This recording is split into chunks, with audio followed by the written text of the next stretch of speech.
This video is brought to you by Gamefly. Go to gamefly.com/Ty to get your 15-day free trial.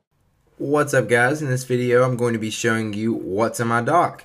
It's been a long time since I've did one of these videos. It's actually back in February of 2010, and that was on my Ty's Tech channel, which since I've merged both my channels now and I'm only posting on this account, I felt like it'd be a good time to do this video. If you don't know what a dock is, it's basically this applications bar I have down here. So what I'm going to be doing is showing you some of the cool apps that I use. I give you guys some recommendations, and if you have any recommendations for me for games or apps or anything, let me know in the comments below. I'd love to hear what you guys use and would recommend to me. So first off is Google Chrome. Now I know you guys are probably going to be thinking, why are you showing Google Chrome? We all know what this is, but just in case, or maybe you guys use a different browser, I wanted to go ahead and recommend it to you guys. So if you use Firefox or Safari or Internet Explorer or whatever else you use, I suggest you try out Chrome, at least for a few days. Give it a shot. The reason I switched is because it's just so much faster. I tried it out. I was like, all right, I'm going to give myself a few days to try it, and I haven't been able to switch back just because of how fast it is. It's not too much better than all of the other browsers, but I just love how fast it is. Now, I do like this tab right here, which you can set as your home page, but you do have the option to set any website as your home page.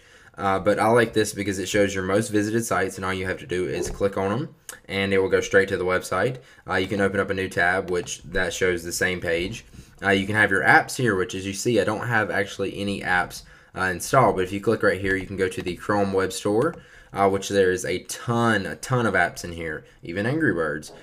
So you go ahead and check some of those out. I don't install any of those just because I don't want to slow my browser down at all. That's the reason I use Google Chrome, is just because it's so fast. But maybe in the future I will check out some of those.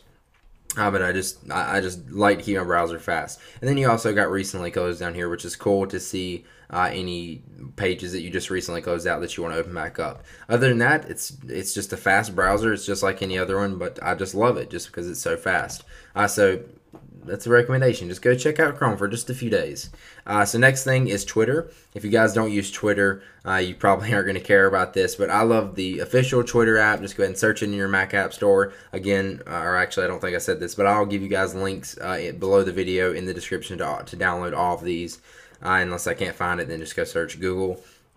But Twitter is Twitter's official client for the Mac, and I just love it. It's simple, easy to use. You can browse through your tweets. It lets you know when you got new tweets or @replies or whatever by showing a little blue thing that's popping up here. And you just click it. It'll scroll up to the top.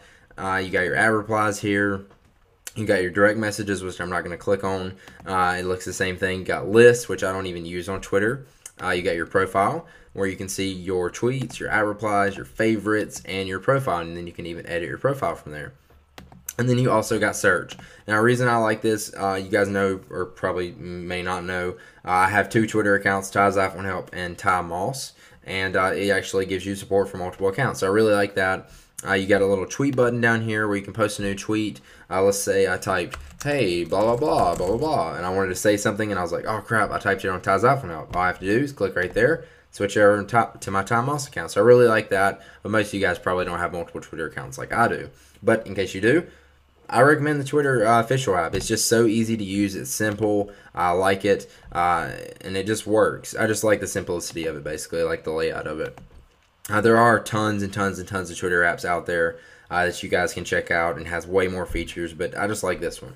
And then this is also a good feature I almost forgot to show you. If you have a picture or whatever you want to upload on your desktop, you can set this in the settings for which service you want to use. You basically just drag it in there and drop it. I know you probably can't see it, but there's the little image right there. It's a Ty's iPhone Help logo. But yeah, that's basically what that does, and it's really easy. I just love the app. I don't really like any other Twitter clients compared to this one, so definitely check that out. I love Twitter. Now this is the next app. This is probably my favorite app that I'm going to be showing you. It's called Sparrow. Now what Sparrow is basically an app for email. If you guys don't use the official mail client, say you have Yahoo and you don't like going to your browser every time to check your Yahoo mail, go to Sparrow. It is actually $9.99, I think, in the App Store. You can actually try out the free version and have one mail account, but you can't add Yahoo on the free version, I don't think. But what it lets you do is you can add tons and tons of different mail accounts from different services. As you see here, I have all my mail accounts, so actually not all of them, but I have like 5 here, and I can keep adding more if I want to. and you can basically do all your email from a little app. The reason I like this is because it looks, as you'll notice, similar to the Twitter app. It's just a really simple interface and layout. I love it. You got some buttons up here to send a new email, so that's really quick to do that. You can add attachments by hitting this button. You can save it, send it, type everything out there. You can reply to a message. If you want to reply to one, just go ahead and have it highlighted and go ahead and hit reply, and that's how you do that. If you want to delete it or archive it, you can go ahead and hit these buttons right here, and you just have to have it highlighted, and it'll do that. Over here on the side on your account, you've got your inbox, you've got your starred, you got your sent mail, you got your drafts, trash, and then search. I really like this that they added this. You got from, to, subject, and all, and you can search through all the mail on that account. So that's really cool. Also, you can have this where if I go back to my browser, you can have this little thing over here where it actually just shows you the full email without having to double click on it and open it up in a separate window. So I really like that. You can reply and everything from here also. So that's really cool. And I just love it because there's no official support for Yahoo Mail on your Mac. Actually, I think it is coming in Lion, but as like at the moment, there is no support for Yahoo Mail. So I definitely didn't want to switch my emails over to Gmail at the moment. Not that I actually prefer Gmail, but Sparrow is just the way to go if you have Yahoo and you're stuck on that. You don't want to switch all your stuff over. So there you go. Check out Sparrow for Mac. It's a great email client for Gmail, Yahoo. I think it works with Hotmail and a few others also. So go check it out and try out the free version if you want to. So that's Sparrow. The next one is NetNewswire. The reason I like this, it's a RSS reader for your Mac. It's actually free, not in the Mac App Store, I don't think, but I'll give you a link to download it. It's basically just an RSS reader where you can browse through some of the popular news stories on your favorite sites. My favorite site is probably Mashable, so let's go ahead and click on that. And basically what it does is you can click on a story, double click on it, and it'll load up right here. And there's also tons of little options. You can open it up in your browser. You can see how many you got unread. There's tons of different preferences, but the reason I like this is because it syncs with Google Reader. And there's also an iPad and iPhone app for it. Also, the iPad app is like $10, and the iPhone app is I think free, or there's a light version. But the iPad app, there's alternatives as well as the iPhone, where you can sync it with the same Google Reader account, and it works basically the same. But I like this on my Mac just because it's free, it's easy to use, and yeah, it's pretty nice. So check it out. It's a great news reader. Maybe you don't like going to sites individually, so you can just add their RSS feeds to this and read all your news from there. So check that out, NetNewsWire. The next app, which I'm going to show you, I'm skipping over a few here. This one is TeamViewer. This is a great app for people that are tech savvy and have family that aren't. Say if you're the kind of person who helps out your family and they call you for all your tech problems, this is a quick way to help them out.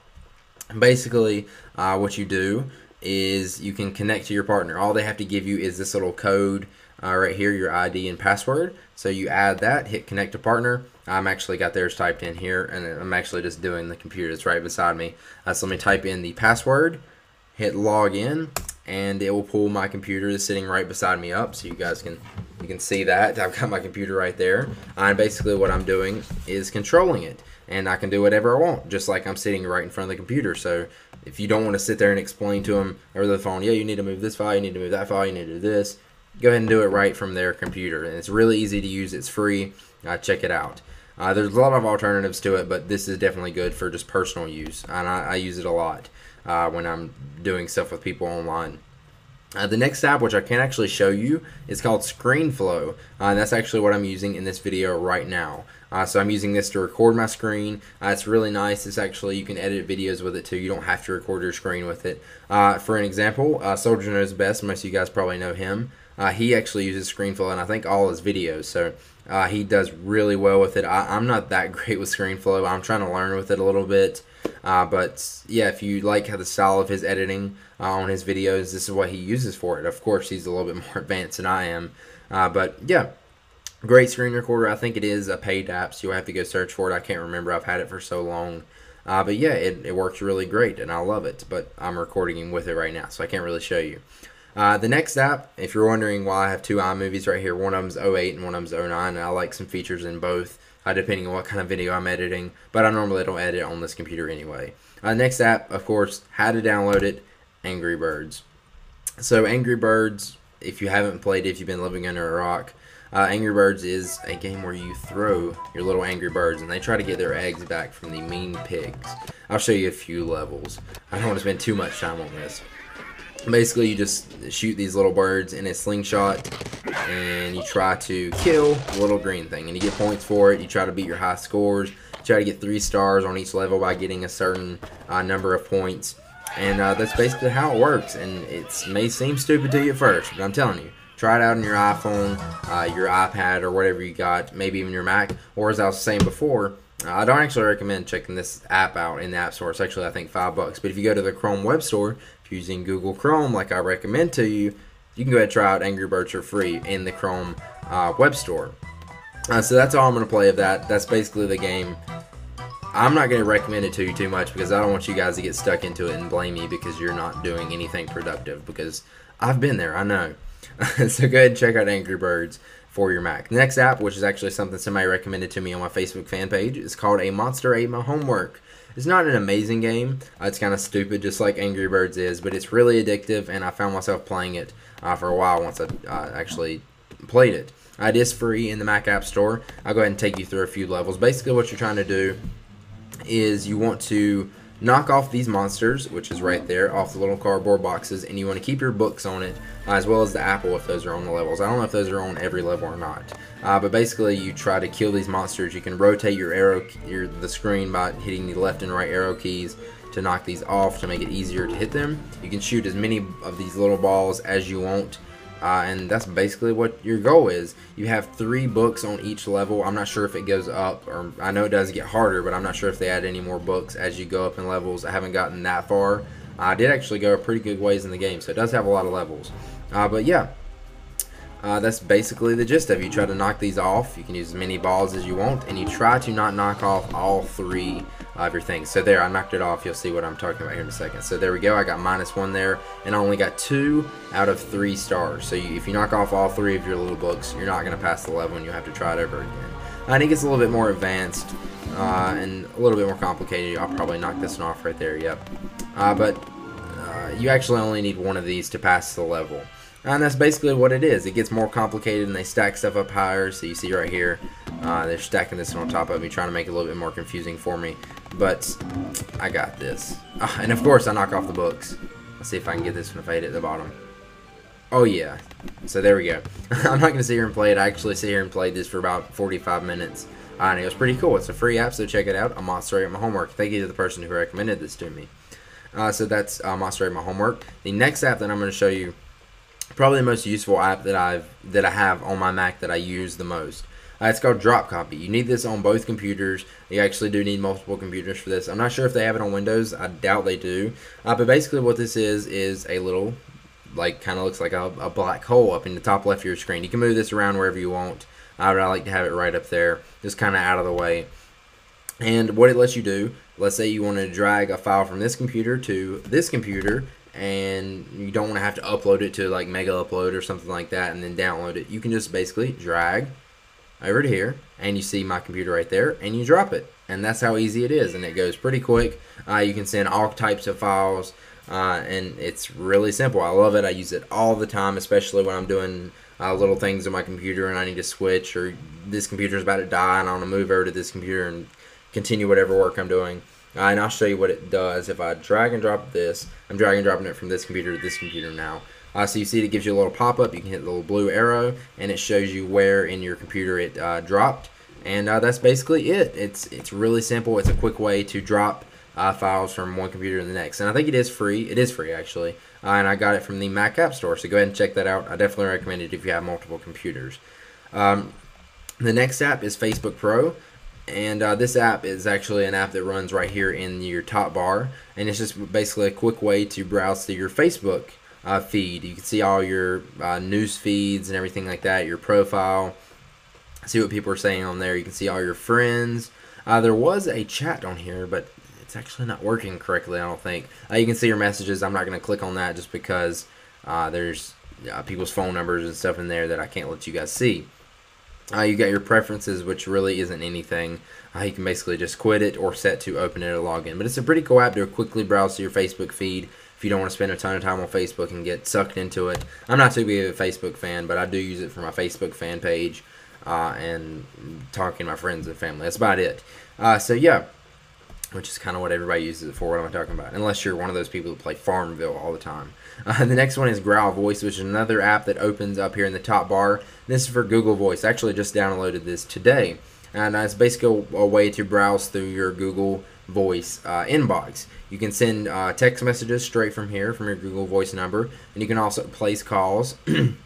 I'm going to hit that. So you can place a call from your mobile or Google Talk. So if you have Google Talk minutes, which I actually don't, you can call, I think, directly from your computer, if I'm not mistaken. If you do it through mobile, what you do is you just type in your phone number you want to call, you hit call, and what it does is it actually calls your phone. You answer it, and then it'll actually call the person that you called from your Google Voice number. So it's pretty cool. That's not too amazing because all you have to do is type it on here. But I really do like the text messages on here because you can use your Google Voice number and send text messages straight from your computer. Save a lot of time. I'm not going to actually show you guys what it does by sending text messages to anybody. Or you can actually, if you hover over right here where it says inbox, you can actually see all of your recent voicemails, listen to them, and everything like that. But if you guys use Google Voice, I definitely recommend you check it out. It is $5 in the App Store, and there is a competitor to it, which is like $6. But it looked like the ratings for this app are a little bit better, so I decided to go with this one. And it's pretty simple. It's pretty cool, but I'm not going to show you too much of it because I don't want to give away people's phone numbers, and it's a little bit too hard for me to edit out. So that's basically the apps that I'm going to be showing you guys today. If you have any apps that you recommend I check out, please leave them in the comments below. I'm interested to see what you guys use on your computer or recommend to me. And that's about it. Let's go ahead and take one last look at our sponsor for this video, GameFly. GameFly is the largest online video game rental service and offers you a choice from over 7,000 new and classic titles across all gaming consoles. With plans starting at $15.95 a month, GameFly members can rent 1 to 4 games at a time and keep them for as long as they like. There are no late fees or due dates, and shipping is always free. Once you're done playing a game, send it back and GameFly will send you the next available game on your list. If you really like the game that you're playing, simply click Keep It on the GameFly website and the game is yours at a discounted price. GameFly will even mail you the case and manuals free of charge. Go to gamefly.com/Ty to start your 15-day free trial.